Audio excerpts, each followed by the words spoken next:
अस्सलामुअलैकुम प्यारे व्यूज़, कैसे हो? आपका मेज़बान आसिफ हाज़िर खिदमत है।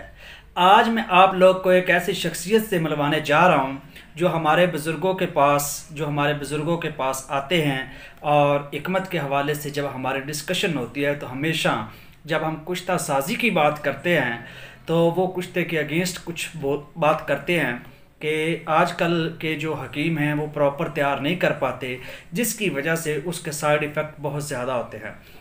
तो आज मैं आपको उनसे मिलवाता हूँ कि वो क्यों कुश्ते के ख़िलाफ़ हैं। बाकी तो वो चीज़ों को मानते हैं लेकिन इस कुश्ते को नहीं मानते कि ये नहीं खिलाना चाहिए, क्यों? तो ये उन्हीं से सुनते हैं, उन्हीं की ज़ुबानी उनसे पूछते हैं कि उनका क्या मौक़िफ़ है, वो इस चीज़ से इतना चालू क्यों हैं। तो चलते हैं, उनसे बातचीत करते हैं और आपको मिलवाते हैं। अस्सलाम वालेकुम सर, कैसे हो? ठीक ठाक सर, तुहानू पता है कि अक्सर तुसी वालद साहब नाल तुहाडी डिस्कशन हो रही है, असी बचपन तो अरसा दराज तो अपना इस चीज़ नाल तल्लक है, तो तुसी हमेशा कुश्ता साजी दे खिलाफ गल कीती है कि ये भी ये नहीं खवाना चाहिए, ये नुकसानदेह है, कच्चे कुश्ते दे काफ़ी नुकसान हैं। तो आज मैं तुहाडी ज़ुबानी सुनना चाहना है, तुसी सानू आगाह करो कि तुसी क्यों इस चीज़ के खिलाफ ने कि कुश्ते जिहड़े कच्चा है या पक्का है उनके की नुकसान है। तुसी खुद अपनी वर्डिंग विच नूं ब्रीफ करो। वालेकुम सलाम आसिफ। कुश्ता साजी कोई गलत चीज़ नहीं है, अच्छी चीज़ है। मकसद ये है भी कुश्ता साढ़े कोई बनता नहीं। कुश्ता दे जो चीज़ा भी हैं तुसी सोने का बना लो, चांदी का बना लो, जी जी, मतलब किसी चीज़ का भी बनाओ, कुदरत ने हर चीज़ वो साड़ी मुख्तलिफ गिज़ावां च रखी है। अगर ये चीज़ा बजाते खुद नुकसानदेह होवन तो फिर सानू जी असी गिज़ा खाने उनमें जी चीज़ा शामिल होगी सानू नुकसान देवन। कुश्ता ही सानू उस चीज़ का गिज़ा शामिल है नहीं नुकसान देंदी, वही चीज़ कुश्ता बनाने नुकसान देंदी है। गल तो है ना, यदा मतलब है कि कुश्ता साढ़े बनावन च फर्क है। गल ये है असी जी भी गिज़ा खाते हैं ना, ये सारे खून जो साढ़े अंतड़ियां जाती ने मुख्तलिफ मराहल तो गुजरती हुई साढ़े एंड ते जाके साड़ी अंदड़ियां आउट होंदी ने बाहर जिन्होंने अपने नफूस सदने नफूस कर जाती साड़ी अंदड़ियां दे उत्ते नाल ही खून दे गर्दश हो रही होती मुख्तलिफ नालियां दी साड़ी अंदड़ियां दी उतरली साइड ते। ठीक हो, जदों साड़ी कोई भी चीज़ अंतड़ियां चों बाहर निकलती है ना, वो खून उन्होंने पकड़ लेंदा। खून का काम है कि उन्हें जनाब इन्हां सारियां चीज़ां नूं जो भी ग़िज़ा साड़ी अंतड़ियां चों बाहर भी नफूस करती पई है वो लिजा के हर सैल नूं पहुँचा दिंदा। बिल्कुल, ये ब्लड दा काम है, सप्लाई करना। ब्लड दा काम ये है भी साढ़े अंतड़ियां विचों या जिस जगह तो उन्होंने तैयार शुदा खुराक मिलती है पूर उसनूं पकड़ लेंदा।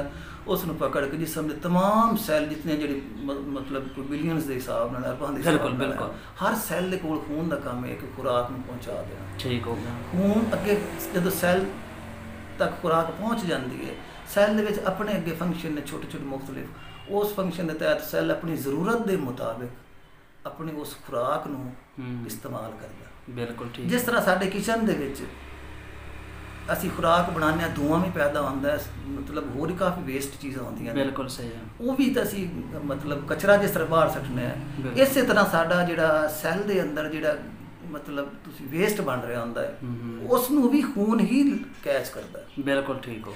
जदों सैल दे विच यानी तुहाडे कहण दा मकसद यह है भी साडे बॉडी च जिहड़ा कुछ भी है वो सारा दा सारा खून सारी बॉडी नूं सप्लाई भी कर रहा है ते जिहड़े साडे वेस्ट प्रोडक्ट हैं उन्हां नूं भी खून ही कैच कर रहा है, उन्हां नूं भी खून ही कलैक्ट कर रहा है। बिल्कुल ठीक हो गया। अच्छा, खून फिर अगे उन्हां नूं कित्थे लैके जांदा?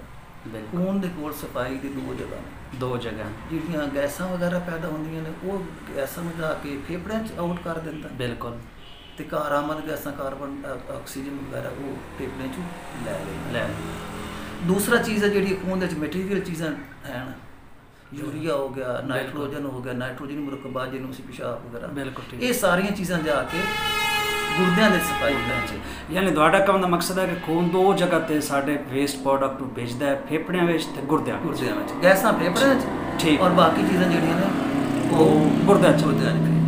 अच्छा जी, हुण गुर्दियां दे विच जाके मतलब जाली एक तुसीं आम सादा ज़बान तुसीं जाली कह सकदे हो, जिहड़ी गुर्दियां दे विच मतलब वो मिलियंस के हिसाब नाल छोटे छोटे जालियां लगी हुई हैं। सादा ज़बान ठीक है ना। टीचर आना तो इस वास्ते मैं तफसील जानदा बिल्कुल जी, सारे एसएसटी टीचर भी हैं ते साइंस टीचर हैं जी। बिल्कुल। अच्छा, जदों साडे खून दे गुर्दियां दे विचों जाके सफाई होंदी साडे बरीक बेशुमार जालियां लगियां। बिल्कुल ठीक। ਇਹ ਜਿਹੜੀਆਂ ਅਸੀਂ ਕੁਛ ਤੇ ਖਾਂਦੇ ਆ हाँ जी हाँ जी कुश्ता खादा सी कच्चा। बिल्कुल ਹੁਣ ਕੱਚਾ ਕੁਸ਼ਤਾ ਮੇਰੇ ਨਜ਼ਰ ਦੇ ਮੁਤਾਬਿਕ ਮੇਰੇ ਆਪਣਾ ਜੋ ਮੇਰੇ ਇਤਨਾ ਨੌਲੇਜ ਮੈਂ ਉਹਦੇ ਮੁਤਾਬਿਕ ਗੱਲ ਕਰਦਾ ਪਿਆ। ਜਿਹੜਾ ਅਸੀਂ ਕੱਚਾ ਕੁਸ਼ਤਾ ਖਾਂਦੇ ਆ ਨਾ, ਇਸ ਦੇ ਮਾਲੀਕਿਊਲਸ ਜਿਹੜੇ ਮੋਟੇ ਹੁੰਦੇ ਨੇ, ਦੂਸਰੇ ਸਾਦਾ ਲਫ਼ਜ਼ਾਂ ਵੱਡੇ ਸਾਈਜ਼ ਚ ਹੁੰਦੇ ਨੇ। ਅੱਛਾ, ਉਹ ਅੰਤੜੀਆਂ ਚੋਂ ਬਾਹਰ ਆ ਜਾਂਦੇ ਨੇ, ਬਿਲਕੁਲ ਖੂਨ ਵੀ ਉਹਨਾਂ ਨੂੰ ਪਕੜ ਲੈਂਦਾ ਹੈ। ਉਹ ਖੂਨ ਜਨਾਬੇ ਲਈ ਉਹਨਾਂ ਨੂੰ ਅੱਗੇ ਕਿਸੇ ਜਗ੍ਹਾ ਤੇ ਪਹੁੰਚਾ ਵੀ ਦਿੰਦਾ ਹੈ। ਬਿਲਕੁਲ ਮੇਨ ਚੀਜ਼ ਜਿਹੜੀ ਉਹ ਖੂਨ ਦੇ ਵਿੱਚ ਤੇ ਨਹੀਂ ਗਰਦਸ਼ ਕਰਦੀ ਰਹਿਣੀ, ਉਸ ਚੀਜ਼ ਬਾਡੀ ਵਿੱਚ ਆਊਟ ਵੀ ਤਾਂ ਹੋਣਾ। ਬਿਲਕੁਲ ਆਊਟ ਹੋਣ ਦਾ ਜਿਹੜਾ ਇਕੋ ਸਿਸਟਮ ਸਾਡੇ ਕੋਲ ਹੈ, ਜਿਹੜੀ ਚੀਜ਼ ਖੂਨ ਵਿੱਚ ਸ਼ਾਮਲ ਹੋ ਗਈ ਉਹਨੇ ਜਾਂ ਗੁਰਦਿਆਂ 'ਚ ਹੀ ਆਊਟ ਹੋਣਾ। ਬਿਲਕੁਲ ਠੀਕ ਹੈ ਨਾ ਜੀ। ਅੱਛਾ, ਹੁਣ ਇਹਨਾਂ ਦਾ ਸਾਈਜ਼ ਹੁੰਦਾ ਵੱਡਾ, ਜਿਹੜੇ ਕੱਚੇ ਕੁਸ਼ਤੇ ਹੁੰਦੇ ਨੇ। ਜਦੋਂ ਮਾਲੀਕਿਊਲ ਦਾ ਸਾਈਜ਼ ਵੱਡਾ ਹੁੰਦਾ, ਇਹ ਗੁਰਦਿਆਂ ਦੇ ਵਿੱਚੋਂ ਪਾਸ ਨਹੀਂ ਹੁੰਦੇ। ਗੁਰਦਿਆਂ ਦੀ ਜਾਲੀਆਂ ਦੇ ਵਿੱਚ ਜਾ ਕੇ ਉੱਥੇ ਫਸ ਜਾਂਦੇ ਨੇ, ਜਿਵੇਂ ਪੱਤੀ ਫਸ ਜਾਂਦੀ ਹੈ। ਬਿਲਕੁਲ ਬਿਲਕੁਲ ਚਾਹ ਵਾਲੀ ਹੈ, ਇਹ ਗੁਰਦਿਆਂ ਦੀ ਜਾਲੀ 'ਚ ਫਸ ਜਾਂਦੇ ਨੇ।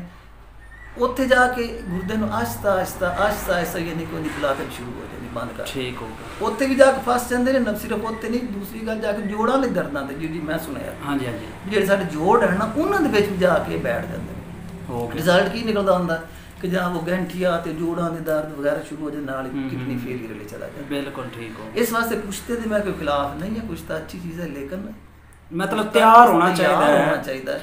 ਅਕਸਰ ਲੋਕ ਇਸ ਤਰ੍ਹਾਂ ਹੁੰਦੇ ਨੇ ਵੀ ਉਹ ਨਾ ਵੀਡੀਓ ਦੇਖ ਲਈ ਜਾਂ ਕਿਦੋਂ ਸੁਣ ਲਿਆ, ਉਹ ਜਨਾਬ ਨੂੰ ਕੁਸ਼ਤਾ ਬਣਾਉਣਾ ਸ਼ੁਰੂ ਕਰ ਦਿੱਤਾ, ਉਹ ਕੱਚਾ ਰਹਿ ਜਾਂਦਾ। ਉਹ ਜਾ ਕੇ ਸਾਡੇ ਗੁਰਦਿਆਂ ਦੇ ਬੇੜਾ ਗਰਕ ਕਰ ਸਕਦਾ, ਨਾਲ ਹੀ ਜਾ ਕੇ ਜੋੜਾਂ ਨੂੰ ਖਰਾਬ ਕਰ ਸਕਦਾ। ਬਿਲਕੁਲ ਠੀਕ। ਔਰ ਇੱਕ ਹਕੀਕਤ ਇਹ ਹੈ ਕਿ ਕੁਸ਼ਤਾ ਲੋਕ ਇਸਤੇਮਾਲ ਕਿਉਂ ਕਰਦੇ ਨੇ। ਅੱਜ ਜਿਹੜੀ ਮੇਰੇ ਨੌਲੇਜ ਚੀਜ਼ ਹੈ, ਜਿਤਨੀਆਂ ਵੀ ਹੈਵੀ ਮੈਟਲ ਹੈ ਨਾ, ਮੈਂ ਡਾਕਟਰ ਸਾਹਿਬ ਤੋਂ ਸੁਣਿਆ ਕਿ ਜਿਤਨੀਆਂ ਵੀ ਹੈਵੀ ਮੈਟਲਸ ਹੈ ਨਾ, ਇਹ ਸੈਕਸ ਸਟਿਮੂਲੇਟ ਹੁੰਦੀਆਂ ਨੇ। ਬਿਲਕੁਲ ਠੀਕ ਹੋ। ਯਾਨੀ ਜਿਨਸੀ ਤਸਕੀਨ ਜਿਨਸ ਨੂੰ ਉਭਾਰਦੀਆਂ ਨੇ, ਯਾਨੀ ਨਾ ਤੇਜ਼ ਕਰਦੀ ਹੈ, ਦੂਸਰੇ ਲਫ਼ਜ਼ਾਂ ਨਾਲ। ਬਿਲਕੁਲ ਇਸ ਚੀਜ਼ ਨੂੰ ਤਮਾਸ਼ਬੀਨੀ 'ਚ ਲੋਕ ਲੈ ਕੇ ਆ ਰਹੇ ਨੇ। ਬਿਲਕੁਲ ਠੀਕ। ਜਿਹਨੇ ਐਸਾ ਪੁੱਛਦਾ ਦਿਓ ਜਨਾਬ ਮੇਰਾ ਵੀ ਹੋ ਜਾਵੇ, ਬਿਲਕੁਲ ਉਹਦੇ ਵਿੱਚ ਆ ਕੇ ਉਹ ਚੂੰਕਿ ਇਤਨੀਆਂ ਬਣੀਆਂ ਹੋਈਆਂ ਠੀਕ ਨਹੀਂ ਹੁੰਦੀਆਂ, ਸਟਿਮੂਲੇਸ਼ਨ ਤਾਂ ਹੋ ਜਾਂਦੀ ਹੈ ਨਾ, ਤੇ ਉਹ ਸਮਝ ਲੈਂਦੇ ਨੇ ਬਸ ਇਹਦਾ ਇਹੀ ਕੰਮ ਆ ਕਿ ਇਹਨੇ ਸਟਿਮੂਲੇਟ ਕਰਨਾ, ਤੇ ਸਟਿਮੂਲੇਸ਼ਨ ਹੋ ਚੁੱਕੀ ਹੈ, ਲਿਹਾਜ਼ਾ ਕੁਛ ਤਾਂ ਬੜੀ ਅੱਛੀ ਚੀਜ਼ ਹੈ।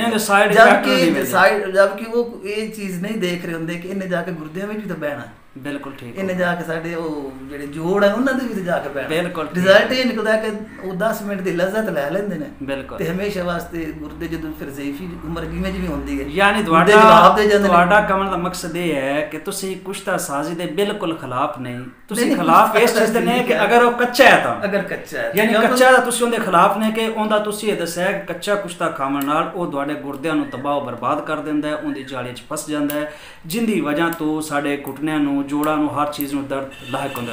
ਅਗਰ ਕੁਸ਼ਤਾ ਬੇਤਨੀ ਇੱਕ ਅੱਛੇ ਮੌਕਕ ਦਾ ਬਣਿਆ ਹੋਵੇ ਤੇ ਫਿਰ ਠੀਕ ਹੈ, ਫਿਰ ਤੁਹਾਨੂੰ ਕੋਈ ਇਤਰਾਜ਼ ਨਹੀਂ। ਮਕਸਦ ਤੁਹਾਡਾ ਹੀ ਮੌਕਫ ਹੈ, ਇਤਰਾਜ਼ ਨਹੀਂ ਹੁੰਦਾ। ਠੀਕ ਹੈ। ਮਕਸਦ ਇਹ ਕਿ ਜਿਹੜੇ ਕੱਚੇ ਕੁਸ਼ਤੇ ਹਨ, ਜਿਵੇਂ ਮੈਂ ਹੁਣ ਸ਼ੁਰੂ ਕਰ ਦਿਆਂ, ਬਿਲਕੁਲ ਸੁਣੀ ਸੁਣਾਈ ਗੱਲ ਸ਼ੁਰੂ ਕਰ ਦੇ, ਜਿਵੇਂ ਕੁਸ਼ਤਾ ਇਸ ਤਰ੍ਹਾਂ ਬਣਨਾ ਸ਼ੁਰੂ ਕਰ ਦੇ, ਫਿਰ ਉਹਨੂੰ ਖਾ ਵੀ ਲਵਾਂ ਮੈਂ ਵੀ ਕਿ ਉਹ ਮੇਰੇ ਕੋਲ ਇੱਕ ਮੇਰਾ ਤਾਂ ਉਹ ਮਸਲਾ ਤਾਂ ਹੱਲ ਕਰ ਦੇ, ਸਟਿਮੂਲੇਸ਼ਨ ਤਾਂ ਹੋ ਜਾਵੇ। ਠੀਕ ਹੋ। ਲੇਕਿਨ ਜਿਹੜਾ ਬਾਅਦ ਵਿੱਚ ਉਹਨੇ इतना हैवी नुकसान करना है जिदा मेरे को बाद मेरा ख्याल होता है मुतबादिल। ठीक है सर, थैंक यू। तुसी टाइम दिता स्पेशल। सर जी बात सुनिएगा, ये कि कुश्ता साजी अगर आप लोगों ने यानी कुश्ता तैयार करना है तो एक अच्छे हकीम से, अच्छे मौक़िफ़ से आप करवाएं, फिर उसको इस्तेमाल कर सकते हैं। कहने का मतलब सर जी का ये है कि अगर आप कच्चे कुश्ते को इस्तेमाल करते हैं तो वो आपके लिए ये नुकसान पैदा कर सकता है, और होता है, और ये 100% है।